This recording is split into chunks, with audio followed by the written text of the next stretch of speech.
Common sense versus radical socialism in New York City. And that's the subject of the riff. Democratic socialists like Zoran Mamdani may win primaries, but they are pulling that party so far to the left that they can't win a general election. In many ways, AOC and Bernie Sanders are doing the Republican Party a very big favor. But the New York City mayoral election is going to be an interesting experiment.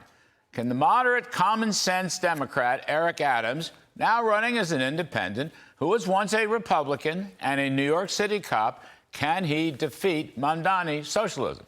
I think the mayor can do it. Mamdani wants to defund the police, and this is pure insanity. This is not the summer of love, when cities like Minneapolis, Seattle, and Portland went up in flames. New Yorkers don't want a summer of love. Crime and safety is a crucial issue. Families, schools, businesses, neighborhoods, everyone wants safe streets. Former cop Eric Adams is the guy to do it. Probably his single best appointment was Jessica Tisch as police commissioner. She and Adams put a lot of cops into the subways. Crime promptly went down 18% to the second lowest level in 27 years. Overall, in the past 2 years, crime has gone down 7%. Murders have fallen 33%. Robberies, 9%. Burglaries, down 12%.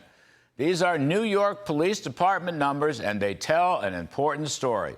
A crazy socialist like Mamdani, who wants to defund the police, poses a great, enormous threat to every New Yorker. He also wants to fight Tom Homan's ICE in the effort to deport violent criminals. Homan won't be stopped, and the border czar is standing behind Mayor Adams. Take a listen to this. Yes, I met with Eric Adams starting in November, and he wants to do the right thing. Look, he wants to be a law and order mayor. Law and order mayor. Eric Adams should make the very same case. Crime's got no place in New York, but the blue line is most welcome. And just like all socialists, Mamdani wants to spend and spend, tax and tax. One estimate is that all of his free spending on buses, childcare, tuition, government-run grocery stores, gender transition, and who knows what else, all that would come to $100 billion, which is just short of the $116 billion New York City budget that exists today. In other words, he wants to double the budget and raise taxes on businesses and successful individuals in order to pay for it. Now, mayors can't do that. It's up to the state legislature.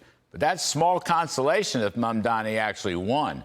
But then again, if he does win, all the New York area airports will be completely clogged up with business people fleeing to Florida or Texas or North Carolina or Nashville. One thing socialists never seem to understand, as Margaret Thatcher pointed out years ago, is that at some point, they actually run out of other people's money. And then, of course, Mamdani is anti-Semitic.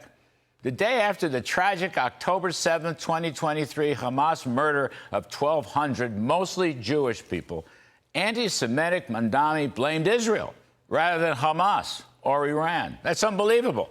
He also has vowed to arrest Prime Minister Netanyahu next time he comes to New York City.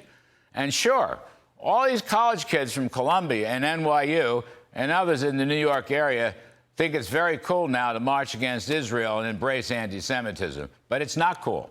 It has become a hate crime. Mamdani is a hater. And you know what? Somebody with hatred of Israel is going to be a hater of America as well. These are all crucial points that Mayor Eric Adams can make throughout the campaign. I think Cuomo should just give it all up and take himself out of the race, as it looks like increasingly possible. Meanwhile, crime and the economy. Common sense versus far-left socialism. Safe streets and prosperous businesses. If Mayor Adams makes the right case, he's going to be reelected as mayor of New York City. And that is the riff this evening.